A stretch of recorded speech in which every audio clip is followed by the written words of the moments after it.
श्रीगुरुभ्यो नमः। हरिः ओम्। ओं नमो भगवते वासुदेवाय। सरसिजनयने सरोजहस्ते धवलतरां सुखगन्धमाल्यशोभे भगवति हरिवल्लभे मनोज्ञे त्रिभुवनभूतिकरि प्रसीद मह्यम्। श्री महालक्ष्मीदेवी పాదపద్మములకు నమస్కరిస్తూ శ్రీ వాసుదేవార్చనం యూట్యూబ్ ఛానల్ని వీక్షిస్తూ ఇందలి విశేషాలు తెలుసుకుంటున్నటువంటి అందరికీ మనసారా నమస్సుమాంజలి అర్పిస్తూ ఉన్నాను. మనకి 16వ తేదీ డిసెంబర్ 16వ తేదీ సోమవారం నుండి ధనుర్మాస వ్రతం అనేటువంటిది ప్రారంభమవుతోందండి. ఈ ధనుర్మాస వ్రతానికి చాలా గొప్ప విశేషం ఉన్నది. పరమాత్మ అన్ని విశేషాలు అంటే తాను ఎక్కడెక్కడ ఉన్నాడు అనేటువంటి విశేషాలు చెబుతున్నటువంటి సందర్భంలో మాసానాం మార్గశీర్షోహం అని చెప్పుకున్నారు. మాసములలో మార్గశీర్ష మాసమును నేను, మార్గశీర్షమును నేను అని చెప్పారు. మార్గశిర మాసంలో పరమాత్మ తానై ఉన్నాడు. మార్గశిర మాసం అంటే విష్ణువే అనేటువంటి ఒక భావన. కృష్ణ పరమాత్మ భగవద్గీత చెప్తున్నప్పుడు ఈ విశేషాన్ని చెప్పారు.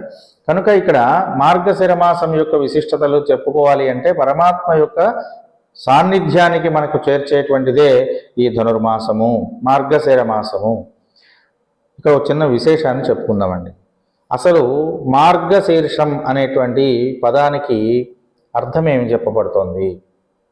మనకు దారులు తెలుసు కదండి, రోడ్లు తెలుసు, బజార్లు తెలుసు, రహదారులు తెలుసు, అన్నీ తెలుసు.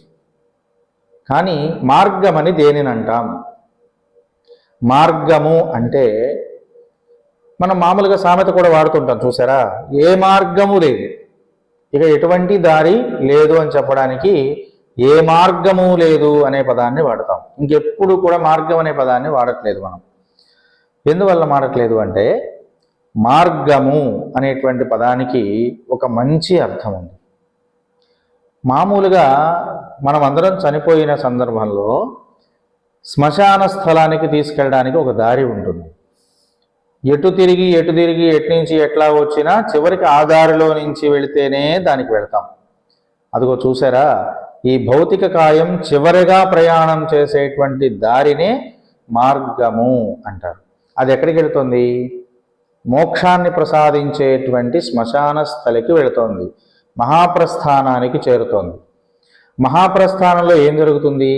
కపాలమునకు మోక్షము కలుగుతుంది కదా. కాబట్టి మార్గశీర్షము అంటే ఏది అంటే అలా ప్రయాణం చేసినటువంటి ఆ జీవికి చివరికి కలుగుతున్నటువంటిది మోక్షమే. కనుక మోక్షమునకు మార్గము ఏది అంటే విష్ణువు. కనుకనే మాసానాం మార్గశీర్షోహం అన్నాడు ఆయన.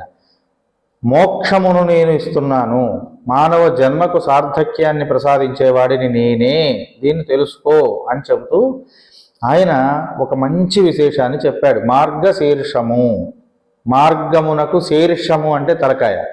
మార్గములో ప్రయాణం చేసి చివరికి ఎక్కడికి వెళ్ళాలి? మోక్షానికి వెళ్ళాలి. కనుక మోక్షాన్ని, గమ్యాన్ని అందించేటువంటి వాడు మహావిష్ణువే. కనుక ఈ మోక్ష తత్వాన్ని ప్రసాదించేటువంటి పరమాత్మ నివాసం ఉన్నటువంటి మాసం ఏది? మార్గశిర మాసము. కనుక ఈ మార్గశిర మాసానికి చాలా గొప్ప విశిష్టత ఉన్నదండి. ఎవరైనా సరే మోక్షగాములైన వాళ్ళు, మానవ జన్మ సార్థక్యాన్ని పొంది మోక్షం నాకు కావాలి అనేటువంటి భావన కలిగిన వాళ్ళు ఎవరైతే ఉన్నారో వాళ్ళందరూ కూడా ఈ మార్గశిర వ్రతాన్ని చేసుకోవాలి. మార్గశీర్ష మాసంలో చేసేటువంటి వ్రతాన్ని చేసుకోవాలి. మార్గశిర మాసంలో సాధారణంగా పాటించవలసినటువంటి నియమాలు ఏమున్నాయి? అయితే ఈ మార్గశిర మాసంలో కొన్నాళ్ళు గడిచిన దగ్గర నుంచి ధనుర్మాసం అనేటువంటిది ఒకటి చెప్పబడుతోంది. ధనుర్మాసం అంటే ఏమిటంటే మామూలుగా మానములు అనేక ఉన్నాయి. చాంద్రమానము, సౌరమానము, నక్షత్రమానము, ఇట్లా. వీటిల్లో మనం అందరం కూడా చాంద్రమానాన్ని అనుసరించి నడుస్తాము. తిరుపతికి అవతల ప్రాంతంలో ఉన్న వాళ్ళందరూ సౌరమానాన్ని బట్టి నడుస్తారు. సౌరమానం అంటే సూర్యుడి నడకని బట్టి నడిచేది, చాంద్రమానము అంటే చంద్రుడి నడకని బట్టి నడిచేది అని. మన పంచాంగములన్నీ కూడా చంద్రుని యొక్క నడకని బట్టి రాయబడతాయి. తిరుపతికి అవతల ప్రాంతంలో ఉన్నటువంటి వాళ్ళందరూ కూడా ఈ సౌరమానం అంటే సూర్యుడి నడకని బట్టి రాయడం జరుగుతుంది. చంద్రుడి నడకను బట్టి రాస్తుందిగా. చంద్రుని కళలు ఉన్నతంగా ఉన్నటువంటి పౌర్ణమి మనకు శుభదినమైతే, సూర్యుడి నడకని బట్టి నడిచేటువంటి ప్రాంతంలో సూర్యుడికి ఉత్తమమైనటువంటి స్థితి కలిగేటువంటిది అమావాస్య కనుక వాళ్ళకి అది ఉత్తమమైనటువంటి తిథి. కాబట్టి ఇక్కడ తిథులన్నీ మంచివే అనేటువంటి విషయాన్ని గ్రహించాలి.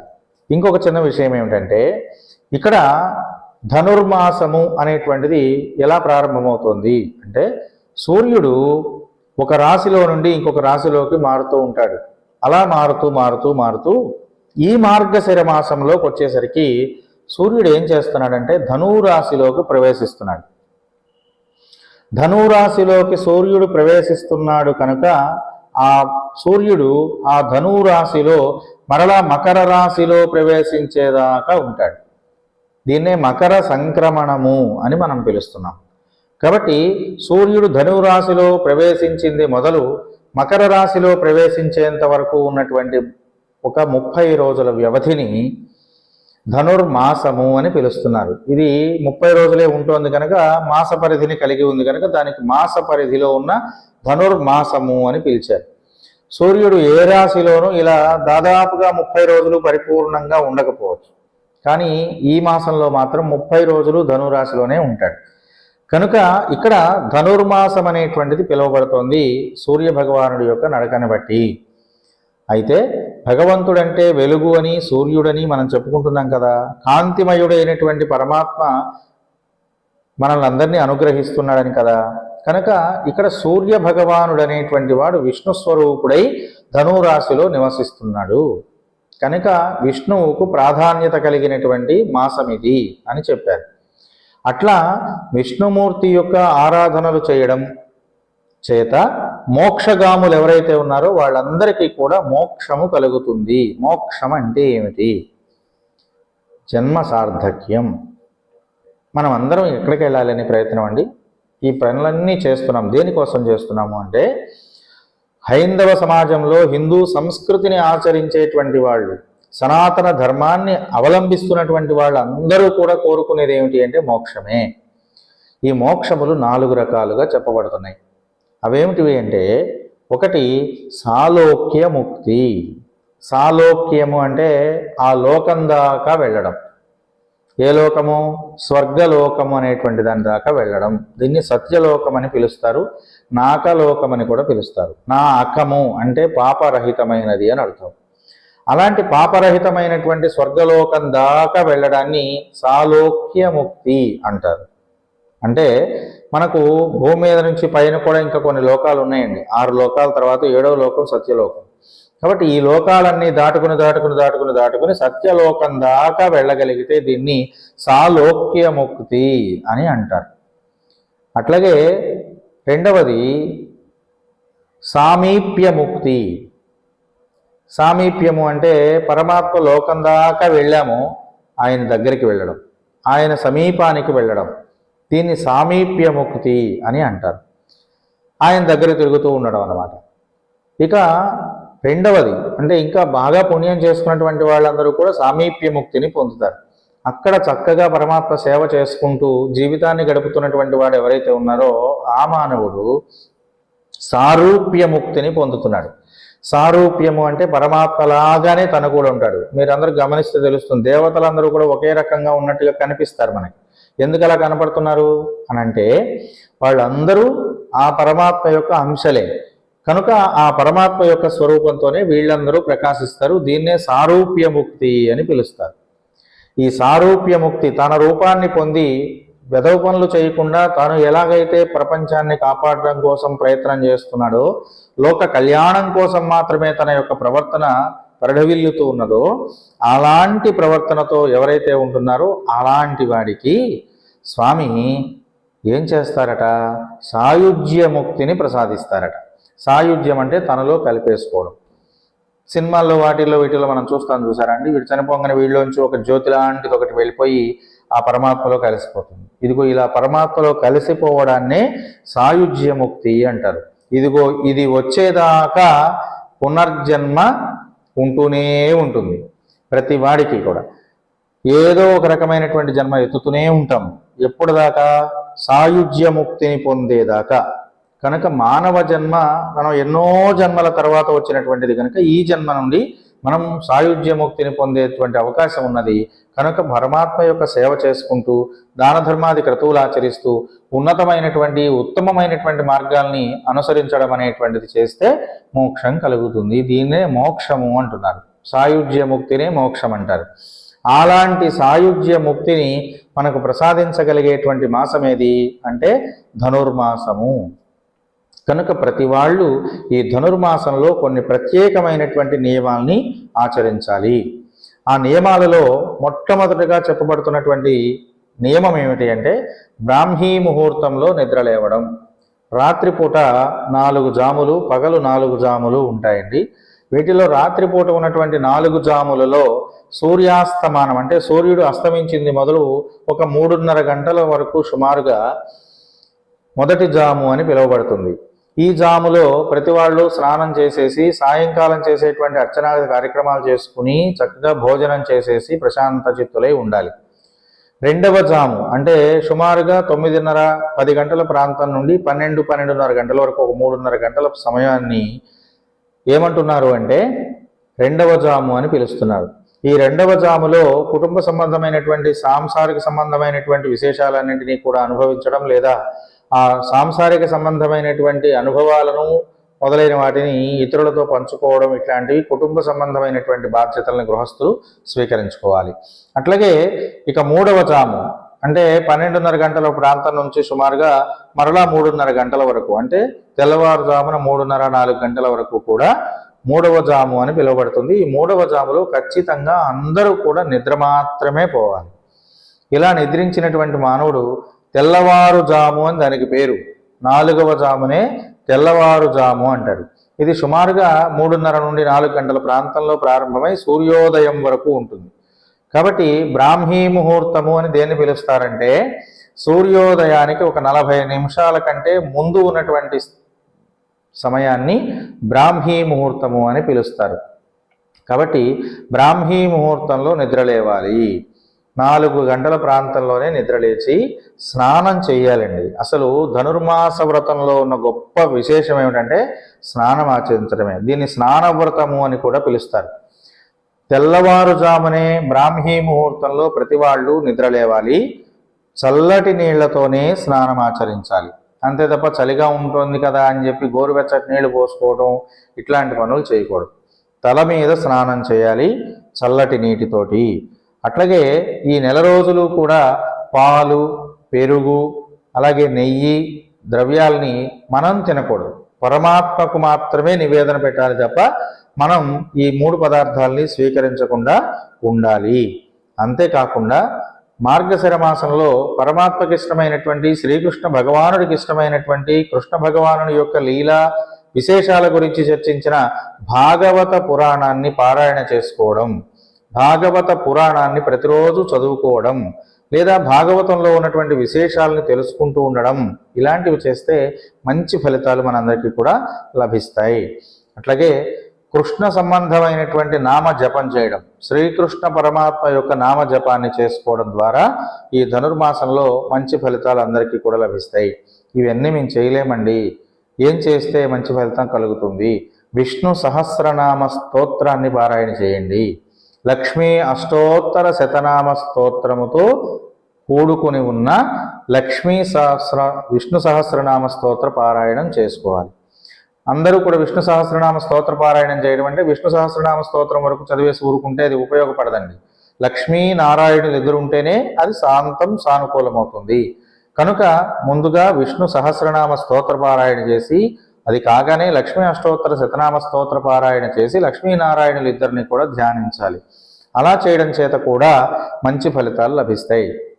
ఒకవేళ మేము చదువుకోలేమండి అప్పుడు ఏం చేయమంటారు అన్నప్పుడు ఈ విష్ణు సహస్రనామ స్తోత్రాన్ని లక్ష్మీ అష్టోత్తర శతనామ స్తోత్రాన్ని కనీసం ప్రశాంత చిత్తులై స్నానమాచరించిన వెంటనే కూర్చుని విన్నట్లయితే దాని ఫలితం చేత అనేక రకాల మంచి ప్రయోజనాలు కలుగుతాయి అని చెప్తున్నారు. వీటితో పాటు విష్ణుమూర్తికి క్షీర నివేదన చేయాలి. అంటే పాలను నివేదన పెట్టడం ద్వారా, పాలు నివేదన పెట్టమన్నారు కదా అని పచ్చిపాలు తీసుకొచ్చి ఆ పట్ట పెట్టేయకూడదండి. ఆ పాలని కొంచెం గోరువెచ్చగా కాచి దాంట్లో పచ్చకర్పూరము, యాలుకలు, పంచదార మొదలైనటువంటి ద్రవ్యాలు, సుగంధ ద్రవ్యాలు వేసి చక్కగా రుచికరంగా వాటిని తయారు చేసి ఆ రుచికరమైనటువంటి పాలు, గోరువెచ్చనగా తయారు చేసినటువంటి పాలు స్వామికి నివేదన పెట్టాలి. అలా నివేదన పెట్టడం ద్వారా మంచి ఫలితాలు మనకు కలుగుతాయి. ఈ మంచి ఫలితాలు అంటున్నారు కదండి, అవి ఏమిటి అంటే మోక్షం కలగడం, ఈ జన్మ సార్థక్యాన్ని మనం పొందుతాం. అంతేకాదు అనారోగ్య బాధల నుండి కూడా ఈ ధనుర్మాస వ్రతం మనుషుల్ని బయటపడేస్తుంది. అంతేకాదు మానసికమైనటువంటి వేదనల నుండి ఈ ధనుర్మాస వ్రతం మనిషిని ఉత్తీర్ణుణ్ణి చేస్తుంది. అంతేకాదు మనస్సులో ఉన్నటువంటి కోరికలను తప్పనిసరిగా నెరవేరుస్తుంది ధనుర్మాస వ్రతం. నువ్వు ఏ కోరికతో అయితే ఈ వ్రతం చేస్తున్నావో ఆ కోరికని తప్పనిసరిగా నెరవేరుస్తుంది. అంతేకాదు మనిషి యొక్క జీవన గమనంలో మార్పుని తీసుకొస్తుంది. మనం శారీరకమైనటువంటి అనేక రకాలైన నియమాలకు అలవాటు పడిపోతామండి ధనుర్మాసంలో నియమాలు గనక పాటించడం ప్రారంభం చేస్తే. అందుచేత ఈ ధనుర్మాస వ్రతాన్ని ఆచరించుకోవడంలో ఇవన్నీ కూడా చెప్పబడుతున్నాయి. వీటితో పాటు ప్రత్యేకంగా శ్రీ వైష్ణవ సంప్రదాయాన్ని అవలంబించేటువంటి వాళ్ళు, ఆ వైష్ణవ సంప్రదాయాన్ని పాటిస్తుండేటువంటి వాళ్ళందరూ కూడా ఈ వైష్ణవ సాంప్రదాయంలో చెప్పబడినటువంటి 4000 దివ్య ప్రబంధం అనేటువంటి ఒక ప్రబంధ పారాయణం చేయడం, దాంతోపాటు గోదాదేవి యొక్క ధనుర్మాస వ్రతం చేసినప్పుడు చెప్పినటువంటి 30 పాటలు, వీటినే పాసురములు అని పిలుస్తారు. దీన్నే తిరుప్పావై అని కూడా పిలుస్తారు. ఇలా ఈ తిరుప్పావై గీతాలను పాడుకోవడం, ప్రతిరోజు ఏ రోజు పాటను ఆ రోజు పాడుకోవడం, శ్రీకృష్ణ పరమాత్మను ఆరాధన చేసుకోవడం ద్వారా ఈ ధనుర్మాస వ్రతాన్ని చేసినటువంటి ఫలితం అందరికీ లభిస్తుంది, మోక్షం కలుగుతుంది. ఏ కోరిక చేత మనం ఈ వ్రతం చేస్తున్నామో ఆ కోరిక సిద్ధిస్తుంది అని చెప్తున్నారు. కనుక ఈ విషయాలన్నీ కూడా మనం తెలుసుకోవాలి. అంతేకాదు ఈ ధనుర్మాసంలో తెల్లవారుజామునే నిద్రలేచి స్నానమాచరించిన తరువాత ఎవ్వరూ కూడా మాంసాహారాన్ని తినడం కానీ, మాంసకృత్తులు ఎక్కువగా ఉన్నటువంటి పెద్ద ఉల్లి, చిన్న ఉల్లి మొదలైనటువంటి పదార్థాలని స్వీకరించడం కానీ నిషిద్ధం. ఇవి తీసుకోకూడదు. అట్లా జీవనాన్ని కొనసాగిస్తూ సాధ్యమైనంత వరకు కూడా నియమాలతో ఉండాలి. అంతేకాదు బ్రహ్మచర్యాన్ని పాటించగలగాలి. ఈ 4 రోజులు కూడా ఈ బ్రహ్మచర్య వ్రతాన్ని అవలంబిస్తూ ఈ నియమాలన్నీ పాటించినట్లయితే చక్కనైనటువంటి ఫలితాలు మీ అందరికీ కలుగుతాయి. వీటన్నిటితో పాటు కృష్ణ పరమాత్మ యొక్క రూపు కానీ, కృష్ణ పరమాత్మ యొక్క బింబాన్ని కానీ, అంటే విగ్రహం లేదా చిన్న బొమ్మ ఏదైనా ఒకటి తీసుకుని కానీ, లేదా ఒక సాలగ్రామంలో కృష్ణ పరమాత్మను ఆవాహన చేసుకుని కానీ, దానికి క్షీర స్నపనం చేయడం, అంటే ఆవు పాలతో అభిషేకం చేయడం. అభిషేకం అని మామూలుగా సంప్రదాయాల్లో మనం పిలుచుకుంటాం. దీన్ని స్నపనము అని పిలుస్తారు. స్నపనం అంటే దానితో తడపడం అని అర్థం. అట్లా ఆవు పాలతో తడపడం వలన స్వర్గలోక సుఖాలన్నీ కూడా కలుగుతాయి అని కృష్ణ పరమాత్మయే చెప్పాడు మనందరికీ కూడా. స్వర్గలోకే సజయతి చంద్ర ఇంద్ర రుద్ర మరుతాన్ క్షీరస్నానం పరం శ్రేష్టం మార్గశీర్షే చ పుత్రక అని. కనుక మార్గశిర మాసంలో ఎవరైతే పరమాత్మను క్షీరము చేత పాలతోటి అభిషేకం చేస్తున్నారో వాళ్ళందరికీ కూడా సూర్యుడు, చంద్రుడు, ఇంద్రుడు వీళ్ళందరూ బతికి ఉన్నంతకాలం, వాళ్ళందరూ ఉన్నంత కాలము కూడా వీడికి స్వర్గ సుఖాలు నిలబడి ఉంటాయట. ఎవరైతే పరమాత్మను మార్గశిర మాసంలో క్షీరంతో అభిషేకం చేస్తున్నారో వాళ్లకు. అంతేకాదు క్షీరస్నాపన మాహాత్మ్యం వర్చస్కం పుష్టివర్ధనం దౌర్భాగ్య విలయం యాతి క్షీరస్నానేన మే సుతా అని. క్షీరస్నానం చేయించడం ద్వారా, ఆవు పాలతో కృష్ణ పరమాత్మను, విష్ణువును ఆరాధించడం, అభిషేకం చేయడం ద్వారా వర్చస్కం తేజస్సు కలుగుతుంది. ముఖంలో చైతన్యవంతమైనటువంటి ఒక తేజస్సు మనకు కలుగుతుంది. పుష్టివర్ధనం, శరీరంలో అనారోగ్య బాధలన్నిటి నుండి కూడా మనల్ని దూరం చేసి పుష్టి కలిగేటువంటి వాళ్ళుగా మనల్ని తీర్చిదిద్దుతుంది. దౌర్భాగ్య విలయం. దౌర్భాగ్యము అనేటువంటిది మన నుండి దూరం అవుతుంది. దౌర్భాగ్యం అంటే దారిద్ర్యం అండి. ఏది ఉంటుందన్నీ కానీ మనం ఉపయోగపెట్టుకోలేము, అలాంటి దాన్ని దౌర్భాగ్యం అంటారు. అలాంటి దౌర్భాగ్యపు స్థితి నుండి మనల్ని గట్టెక్కిస్తుంది ఈ క్షీర స్నపనము. ధనుర్మాసంలో విష్ణువుకి క్షీర స్నపనం చేయడం చేత. అంతేకాదు సేవతే తులసీపత్రై నిత్యమామలకైశ్చయ మార్గశీర్షే సదా భక్త్యా సలభేత్ వాంఛితం ఫలం. ఈ మార్గశిర మాసంలో తులసీ దళముల చేత విష్ణువుని అర్చించడం ద్వారా, ఆమలకముల చేత అంటే ఉసిరి మొదలైనటువంటి ద్రవ్యముల చేత ఈ విష్ణువుని పూజించడం ద్వారా, తులసీ దళములను సమర్పించడం ద్వారా ఖచ్చితంగా మార్గశిర మాసంలో ఈ తులసి దళాన్ని ఎవరైతే భక్తితో విష్ణువుకు సమర్పిస్తున్నారో, భక్తి ప్రధానమండి ఇక్కడ. ఏదో తెమ్మన్నారు కదా, తెచ్చాం కదా, ఇచ్చాం కదా అన్నట్లు ఇస్తే కుదరదు. భక్తి చేత సమర్పణ చేయాలి. అలా చేస్తే సలభేత్ వాంఛితం ఫలం అని, మనస్సులో ఏ కోరికతో నువ్వు ఆ ఫలాన్ని పొందుతున్నావో ఆ ఫలితం నీకు వస్తుంది. గోదామ్మవారు కూడా ఇలాగే తులసి మాలలు కట్టి స్వామికి సమర్పించి మనస్సులో ఉన్నటువంటి మనోరథం పరమాత్మను వివాహం చేసుకోవాలనేటువంటి కోరికను సాధించుకున్నది. కనుక మార్గశీర్ష మాసంలో తులసి దళముతో విష్ణువును అర్చన చేయడం చేత మనస్సులో ఉన్న కోరికలు తప్పకుండా నెరవేరుతాయి. జాతి పుష్ప సహస్రేణ. ఇక్కడ ఇంకొక విశేషం చెప్తున్నారు. జాతి పుష్పం అంటే జాజి పువ్వులు. ఈ జాజి పువ్వులు సుమారుగా 1000 పూలను ఉండేలాగా చూసి ఒక మాల కట్టి అది విష్ణువుకు సమర్పించడం ద్వారా మనస్సులో ఉన్న కోరికలు నెరవేరుతాయి. అంతేకాకుండా మన జీవితంలో ఉన్నటువంటి అనేక రకాల దుర్గంధాలన్నీ పోతాయి, చెడులన్నీ కూడా పోయి సుగంధం అనేటువంటిది మన జీవితాల్లో వ్యాపిస్తుంది. అంతేకాకుండా బ్రాహ్మీ ముహూర్తంలో లేచి విష్ణువుని అర్చన చేయడం, స్నానం చేయడం, అట్లాగే అర్చన చేస్తున్నటువంటి దేవాలయంలో మనం వెళ్ళి అక్కడ స్వామికి సమర్పించినటువంటి నీరాజనం అంటే హారతి ఇస్తారు కదండి పూజంతా అయిపోయిన తర్వాత, ఆ హారతి ఇచ్చేటువంటి సమయంలో స్వామిని దర్శనం చేసుకుని ఆ హారతిని నేత్రములకు అద్దుకున్నటువంటి వాడు ఎవరైతే ఉన్నారో ఆ మానవుడు ఏం సాధిస్తున్నాడట, 7 జన్మలలో రాబోయేటువంటి 7 జన్మల్లోనూ కూడా బ్రాహ్మణుడుగా జన్మిస్తాడట. అంటే చూడండి, ఉత్తమ గతి కలుగుతుంది అని, ఉత్తమమైనటువంటి జన్మ వాడికి వస్తుంది. ఎప్పుడు ఈ ధనుర్మాసం 9 రోజులు కూడా బ్రాహ్మీ ముహూర్తంలో నిద్రలేచి స్నానం చేసి విష్ణు దేవాలయానికి వెళ్ళి అక్కడ అర్చన అయిపోయిన తర్వాత ఇచ్చినటువంటి హారతిని కళ్ళకద్దుకోవడం ద్వారా ఈ ఫలితం కలుగుతుంది, ఉత్తమ స్థితి కలుగుతుంది అని చెబుతున్నారు.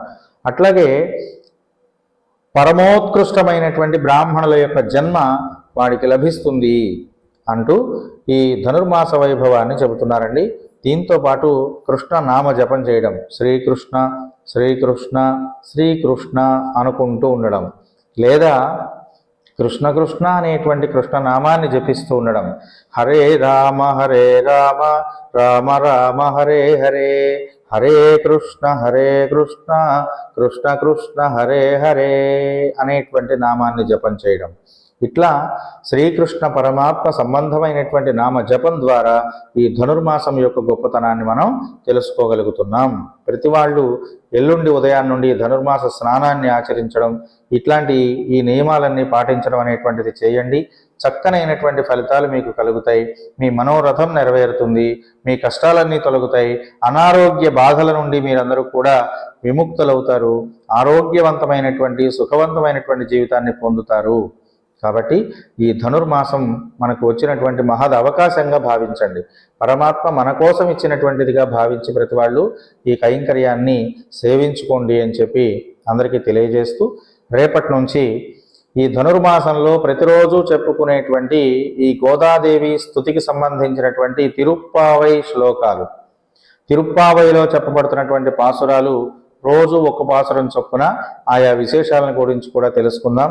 అందులో ఉన్నటువంటి స్వారస్యం ఏమిటి, గోదామ్మవారికి పరమాత్మ ప్రత్యక్షం అవ్వడానికి గల కారణాలు ఏమిటి, ఈ విశేషాలన్నీ కూడా ప్రతిరోజు ఒక్కొక్కటి చెప్పుకుంటూ ముందుకు వెళదాం.